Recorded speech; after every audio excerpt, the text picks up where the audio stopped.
ప్రియ శ్రోతలు, ఈరోజు మన పాఠం కొలస్సీ పత్రిక 1వ అధ్యాయం 15 నుండి 20వ వచనం వరకు. సావధానంగా వినండి. ఆయన అనగా యేసుక్రీస్తు అదృశ్య దేవుని స్వరూపియై సర్వ సృష్టికి ఆది సంభూతుడై ఉన్నాడు. యేసుక్రీస్తు యొక్క వ్యక్తిత్వం ఎలాంటిదో ధ్యానించండి. పరమగీతములో షూలమ్మితి తన ప్రియకాపరి వ్యక్తిత్వాన్ని ఎంతగానో వర్ణించింది. కొలస్సీ పత్రికలో క్రీస్తు యొక్క వ్యక్తిత్వమును గురించిన దైవశాస్త్ర భావములు ఎన్నో వినిపిస్తాయి. క్రీస్తు ఎవరు, ఎలాంటివాడు, ఆయన ప్రాధాన్యం ఎటువంటిది అనే ఆలోచనలు ఎంతో ఉన్నతమైనవి, మహిమాన్వితమైనవి. యేసు యొక్క వ్యక్తిత్వం ఈ పత్రికలోని ప్రధానాంశం. ఆయనను గురించి ఎంత చెప్పినా తక్కువే, ఎంత విన్నా తక్కువే. ఆయనను ముఖాముఖిగా చూచే వరకు ఆయన గుణాతిశయాలను ధ్యానిస్తూనే ఉంటాము. మనకు మహిమ శరీరాలు వచ్చినప్పుడు మహిమలో ఉన్న క్రీస్తును కండ్లార్పకుండా చూస్తాము, పరవశించిపోతాము. యేసుక్రీస్తు దేవుడు, ఈ సత్యాన్ని నమ్మని వారికి ఈ పత్రిక గొప్ప జవాబు. యేసు యొక్క అద్భుతమైన వ్యక్తిత్వాన్ని గమనించండి. తప్పుడు సిద్ధాంతాలు, క్రీస్తు మహిమను తగ్గించే వేదాంతాలు కొలసీ సంఘానికి దాపురించిన ప్రమాదం. ప్రభువైన యేసుక్రీస్తు సృష్టించబడినవాడని, ఆయన సృష్టికర్త కాడని ఒక సిద్ధాంతం వచ్చింది. సంఘం ఎప్పుడో దానిని ఖండించింది. యేసు పాపరహితుడైన మానవుడు, యేసు సంపూర్ణ దేవత్వము గల దేవుడు. మరొక తప్పుడు వేదాంతం వచ్చింది. యేసు దేవుడు కాడని, మానవులను పాపము నుండి రక్షించడానికి ఎవరూ అక్కరలేదని దుర్బోధలు చేశారు. మానవుడు పూర్తిగా పాపి కాడని, మానవుడికి పాపశిక్ష అనేదే లేదని బోధించే గుంపు నేటి వరకు వెర్రి తలలు వేస్తూనే ఉంది. పౌలు అంటున్నాడు, యేసు అదృశ్య దేవుని స్వరూపి, సర్వ సృష్టికి ఆది సంభూతుడు. మన కంటికి కనపడని దేవుడు యేసు రూపంలో కనిపించాడు. ఆదియందు వాక్యమున్నది, అది ఆరంభం లేని ఆది, అనాది. క్రీస్తుకు ఆది లేదు. వాక్యము దేవునితో ఉన్నది, వాక్యమే దేవుడై ఉన్నది. యోహాను సువార్త 1వ అధ్యాయం 1వ వచనం. అదే సువార్తలో యోహాను 14వ వచనంలో అన్నాడు, ఆ వాక్యము శరీరధారి అయి మన మధ్య నివసించాడు. యోహాను సువార్తలోని క్రిస్మస్ కథను మీరు విన్నారా? ఆయన శరీరము ధరించిన వాక్యమే. ఆయన అదృశ్య దేవుని స్వరూపి. ఆయన దేవుడే. ఆయనే గనక దేవుడై ఉండకపోతే అదృశ్య దేవుని స్వరూపి కాలేడు. ఆయన సర్వసృష్టికి ఆది సంభూతుడు. ఆయనకు తండ్రికి ఉన్న సంబంధం ఎలాంటిది? త్రిత్వములో ఆయన పదవి ఎలాంటిది? తండ్రి నిత్యుడు, కుమారుడు నిత్యుడైన కుమారుడు. త్రిత్వములో ఆయన పదవి కుమారత్వమే. త్రిత్వములో యేసుక్రీస్తు కుమారుడు, ఆది సంభూతుడు అంటే ఏమిటి? ఆయన సృష్టికి ముందే ఉన్నవాడు. ఆయన సృష్టికి ముందు పుట్టినవాడు అని కాదు. ఆయన జగత్పునాదికి ముందే ఉన్నవాడు. యేసుక్రీస్తుకు ఆది అనేది ఉన్నదా? బెత్లెహేములో ఆయన పుట్టుక ఆరంభమా? మీకా 5వ అధ్యాయం 2వ వచనం ఏమంటున్నది? పురాతన కాలము మొదలుకొని శాశ్వత కాలము ఆయన ప్రత్యక్షమవుతూ ఉన్నాడు. యెషయా గ్రంథం 9వ అధ్యాయం 6వ వచనం, మనకు శిశువు పుట్టాడు, కుమారుడు అనుగ్రహించబడ్డాడు. కుమారుడు పుట్టాడు అని చెప్పబడలేదు, ఆయన నిత్యత్వము నుండి వచ్చాడు. మన మానవతను తానే ధరించాడు. కొలసీ సంఘములోకి రవాణా అయి వస్తున్న అబద్ధ మతబోధలు పౌలు దృష్టికి వచ్చాయి. దేవుడు తన తరువాత ఉండడానికి ఒక వ్యక్తిని సృజించాడట. ఆ వ్యక్తి మరి ఒక వ్యక్తిని, ఇలాగా వరుసలో ఎంతోమంది ఉన్నారట. ఈ నిచ్చెనలో చిట్ట చివర లోకాన్ని సృజించిన వ్యక్తి ఉన్నాడట. ఈ వ్యక్తులలో యేసుక్రీస్తు ఒకడు అని వీరి వాదన. పౌలు ఈ వాదాన్ని పూర్వపక్షం చేస్తున్నాడు. పౌలు స్పష్టంగా చెప్తున్నాడు, యేసుక్రీస్తు సర్వసృష్టికి ఆది సంభూతుడు. ఈ సృష్టి మొత్తం ఉనికిలోకి రాకముందే యేసుక్రీస్తు ఉన్నాడు. ఆయన సృజించబడినవాడు కాడు. 2000 సంవత్సరాల క్రిందట ఆయన శరీరము ధరించిన దేవుడు. సమస్తము ఆయన మూలముగానే కలిగింది. కలిగి ఉన్నదేది ఆయన లేకుండా కలుగలేదు. తండ్రి అయిన దేవుడు శాశ్వతుడు, కుమారుడు నిత్యుడైన కుమారుడు. క్రీస్తు సృష్టికర్త. ఆయన సృజించబడిన దేవుడు కాదు. యేసుక్రీస్తు ఆది సంభూతుడు. మృతులలో నుండి లేచిన వారిలో ఆయనే ఆది సంభూతుడు. ఆయన అద్వితీయ కుమారుడు. ఆయన ఆది అయి ఉండి మృతులలో నుండి లేవటంలో ఆది సంభూతుడయ్యాడు. కీర్తనలు 2:7 యెహోవా ఈలాగు సెలవిచ్చాడు, నీవు నా కుమారుడవు, నేడు నిన్ను కని ఉన్నాను. గలతీ ప్రాంతంలో పిసిదియాకు చెందిన అంతియోకులో మాట్లాడుతూ ఈ పరమ సత్యాన్ని పౌలు విశదీకరించాడు. అపొస్తలుల కార్యములు 13:32-33 దేవుడు యేసును లేపి ఇతరులకు చేసిన వాగ్దానమును మన పిల్లలకు నెరవేర్చి ఉన్నాడని మేము మీకు సువార్త ప్రకటిస్తున్నాము. అలాగే నీవు నా కుమారుడవు, నేడు నిన్ను నేను కన్నాను అని 2వ కీర్తనలో రాయబడి ఉన్నది. యేసు సర్వ సృష్టికి ఆది సంభూతుడు అన్నప్పుడు అది బెత్లెహేములో పుట్టుక కాదు. ఇది క్రిస్మస్ వచనం కాదు. ఈ వచనం ఆయన ఆరంభాన్ని చూపేది కాదు. 89వ కీర్తన 27 నేను అతణ్ణి నా జ్యేష్ఠ కుమారునిగా చేస్తాను, భూరాజులలో అత్యున్నతుణ్ణిగా ఉంచుతాను. అనగా క్రీస్తు దేవుని నిత్య కుమారుడు. ఆయనకు సృష్టి అంతటి మీద అత్యున్నతమైన అధికారమున్నది. ఆయన సృష్టికర్త. అంతేకాని క్రీస్తుకు దేవునికి మధ్య మరి ఎవరూ లేరు. సమస్తము క్రీస్తే సృష్టించాడు. హెబ్రీ పత్రిక 1:3 ఆయన దేవుని మహిమ యొక్క తేజస్సు, ఆయన తత్వము యొక్క మూర్తిమంతము అయి ఉండి తన మహత్తుగల మాట చేత సమస్తము నిర్వహిస్తూ పాపముల విషయములో శుద్ధీకరణము తానే చేసి ఉన్నత లోకమందు మహామహుడైన దేవుని కుడిపార్శ్వమున కూర్చున్నాడు.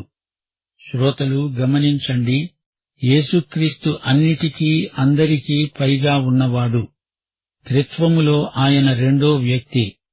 తన దూతలను వాయువులుగాను తన సేవకులను అగ్నిజ్వాలలుగాను చేసుకునేవాడు అని తన దూతలను గూర్చి చెబుతున్నాడు.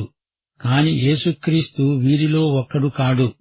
కుమారుని గూర్చి ఆయన అంటున్నాడు, దేవా, నీ సింహాసనము నిరంతరము నిలుస్తుంది, నీ రాజదండము న్యాయార్థమైనది. మనము గ్రహించాల్సిన సత్యమిదే. యేసుక్రీస్తు సృజించబడినవాడు కాడు. ఆయన దేవుడు, సృష్టికర్త. ఆయన ఈ లోకానికి వచ్చినప్పుడు శిశువు పుట్టాడు గాని కుమారుడు అనుగ్రహించబడ్డాడు. ఆయన నిత్యత్వములో నుండి వచ్చాడు. లూకాసువార్త 1:35 దూత మరియతో అన్నాడు, పుట్టబోయే శిశువు పరిశుద్ధుడై దేవుని కుమారుడు అనబడతాడు. ఎందుకని? ఆయన అసలు దేవుని కుమారుడు. ఆయన ఈ లోకానికి రాకముందు దేవుని కుమారుడే. మత్తయి సువార్త 16:16 సీమోను పేతురు సాక్ష్యం, నీవు సజీవుడైన దేవుని కుమారుడైన క్రీస్తువు. ఇప్పుడు కొలసీ పత్రిక 1:16 గమనించండి. ఆకాశమందు ఉన్నవి, భూమియందు ఉన్నవి, దృశ్యమైనవి గాని అదృశ్యమైనవి గాని, అవి సింహాసనములైనా ప్రభుత్వములైనా ప్రధానులైనా అధికారములైనా సర్వము ఆయన యందు సృజించబడింది. సర్వము ఆయన ద్వారా ఆయనను బట్టి సృజించబడింది. గమనించారా? ఆయనను బట్టి సర్వము సృజించబడింది గనుక ఆయన సృష్టికర్త. ఆయన సృజించబడినవాడు కాడు. ఆయన సమస్త సృష్టికి ఆది సంభూతుడు అన్నప్పుడు ఆయన సృజించబడినవాడు అని కాదు. ఆయనే సృష్టికర్త. సృష్టి 2 విధాలు, దృశ్యమైనది, అదృశ్యమైనది. అదృశ్య శక్తులు ఎన్నో ఉన్నాయి. సింహాసనములు, ప్రభుత్వములు, ప్రధానులు, అధికారములు, దేవదూతల సమూహములలో ఎన్నో అంతస్తులున్నాయి. శరాపులు, కెరూబులు, ప్రధాన దూతలు కూడా ఉన్నారు. మామూలు దేవదూతలు అసంఖ్యాకులు. ఎఫెసీ పత్రికలో వివరించబడినట్లు మన శత్రువు వాయుమండల సంబంధి సైతానుతో పాటు పడిపోయిన దూతలెందరో ఉన్నారు. వీరందరూ దేవునికి శత్రువులు. గమనించండి, సమస్తము ఆయన ద్వారా, ఆయన కొరకు, ఆయన యందు సృజించబడింది. ఈ రాత్రి మీరు కన్నులు పైకెత్తి ఒక్కసారి విశాలాకాశాన్ని పరిశీలించండి. ఎన్నెన్నో నక్షత్రాలు మిణుకుమిణుకుమంటూ కనిపిస్తాయి. జ్ఞానులు ఆకాశం వైపు చూచారు. వారికి ఒక ప్రత్యేకమైన నక్షత్రం కనిపించింది. గాని ఆకాశంలో నక్షత్రాలను ఎవరు లెక్కించగలరు? ప్రతి నక్షత్రం ప్రత్యేకమైనదే. ఒక నక్షత్రంలాగా ఒకటి ఉండదు. నక్షత్రముల సంఖ్యను ఆయనే నియమించాడు. ఆయన ద్వారా, ఆయన కొరకు సమస్తము సృజించబడింది. మనం దేవుని వారసులం, ప్రభు యేసుక్రీస్తుతో సహవారసులం. యేసు ప్రభు వచ్చినప్పుడు మనకు మహిమ శరీరాలు వస్తాయి. ఆ శరీరాలకు గురుత్వాకర్షణ ఉండదు. మనము నూతన యెరూషలేములో జీవిస్తాము. అప్పుడు మనము ఈ విశ్వమంతా నిరాటంకంగా సంచరించగలం. ఆయన శూన్యములో నుండి ఇదంతా సృష్టించాడు. ఆయన తన మహిమ కోసమే ఇదంతా చేశాడు. ఇది ఆయన విశ్వం, ఆయన సృష్టి. సృష్టి యావత్తు ఆయన ఇష్టప్రకారమే, ఆయన సంకల్పము చొప్పుననే జరిగింది. ఆయనను బట్టి, ఆయన కొరకు సృష్టి అంతా జరిగింది. రాబోయే యుగమంతా మన కొరకై సిద్ధపరచబడిన స్వాస్యమే. నిత్యత్వములో వాతావరణం ఎలా ఉంటుందో ఊహించగలరా? అది ఊహాతీతం, వర్ణనాతీతం. ఇప్పుడు మనం ఇక్కడ గుడారములో నివసిస్తున్నాము. 2 కొరింథీ 5:1 భూమి మీద మన గుడారమైన ఈ నివాసము శిథిలమైపోయిన చేతి పని కాక దేవుని చేత కట్టబడినది, నిత్యమైనది అయిన నివాసము పరలోకమందు మనకు ఉన్నది. ఈ శరీరము మట్టిలో కలిసిపోతుంది. గుడారం శిథిలమైపోతుంది. మనము ధైర్యము కలిగిన వారమై ఈ దేహమును విడిచిపెట్టి ప్రభువునొద్ద నివసించడానికి ఇష్టపడుతున్నాము. ఈ పాత గుడారాలు శిథిలమైపోయినప్పుడు మహిమ శరీరాలు ధరించి నూతన యెరూషలేములో సదాకాలం ఉండిపోతాము. మహిమ శరీరాలు మహిమైశ్వర్యాన్ని అనుభవిస్తాయి. మహిమ శరీరాలు నిత్యత్వము కోసం ఉద్దేశించబడినవి. దేవుని బిడ్డలకు మహోజ్వలమైన భవిష్యత్తు ఉన్నది. అది నిత్య భవిష్యత్తు. శ్రోతలు, మరిచిపోకండి, సమస్తము యేసుక్రీస్తుని బట్టి ఆయన కొరకై సృజించబడింది. కొలసీ పత్రిక 1:17 ఆయన అన్నిటికంటే ముందుగా ఉన్నవాడు. ఆయనే సమస్తమునకు ఆధారభూతుడు. ఆయన అన్నిటికి ముందే ఉన్నాడు. యేసు అవతారానికి ముందే ఉన్నవాడు. అవతరించిన క్రీస్తునందు సర్వసంపూర్ణత నివసిస్తున్నది. దేవత్వము యొక్క సర్వ పరిపూర్ణత శరీరముగా క్రీస్తునందు నివసిస్తున్నది. మనము క్రీస్తునందు సంపూర్ణులముగా చేయబడ్డాము. ఆయన అన్నిటికంటే ముందటివాడు, అవతారానికి పూర్వము కూడా ఉన్నవాడు. ఆయన సమస్తమునకు ఆధారభూతుడు. ఆయన సమస్తము నిర్వహిస్తున్నాడు. సర్వసమర్థుడు. ఆయన మీదనే సమస్త చరాచర జగత్తు ఆధారపడి ఉన్నది. సృష్టిలోని ప్రతి అణువులో మహాశక్తి నిక్షిప్తమై ఉన్నది. అణువును పరమాణువుగా ఛేదించినప్పుడు అది ఎంత గొప్ప శక్తో మనకిప్పుడు అర్థమవుతున్నది. ఈ శక్తినంతటినీ ఆగబడుతున్నది ఎవరు? ఆయనే, ప్రభువైన యేసుక్రీస్తు. ఇదే మాట హెబ్రీ పత్రిక కూడా అంటోంది. ఆయన దేవుని మహిమ యొక్క తేజస్సు, ఆయన మాట మహత్తు గలది. యేసుక్రీస్తు దేవుని తత్వము రూపుకట్టినవాడు. మన పాపముల నుండి మనలను శుద్ధి చేశాడు. దేవదూతల కంటే ఎంతో ఉన్నతమైన నామము ఆయనకున్నది. ఆయన ఇప్పుడు దేవుని కుడిపార్శ్వమున కూర్చున్నాడు. యేసు వ్యక్తిత్వం ఎంత గొప్పదో చూడండి. ఆయన మహిమాస్వరూపి. సంఘము అనే శరీరమునకు ఆయనే శిరస్సు. ఆయనకు అన్నిటిలో ప్రాముఖ్యము కలిగే నిమిత్తము ఆయన ఆది అయి ఉండి మృతులలో నుండి లేవటంలో ఆది సంభూతుడయ్యాడు. గుర్తించండి, సంఘమనే శరీరానికి యేసుక్రీస్తే శిరస్సు.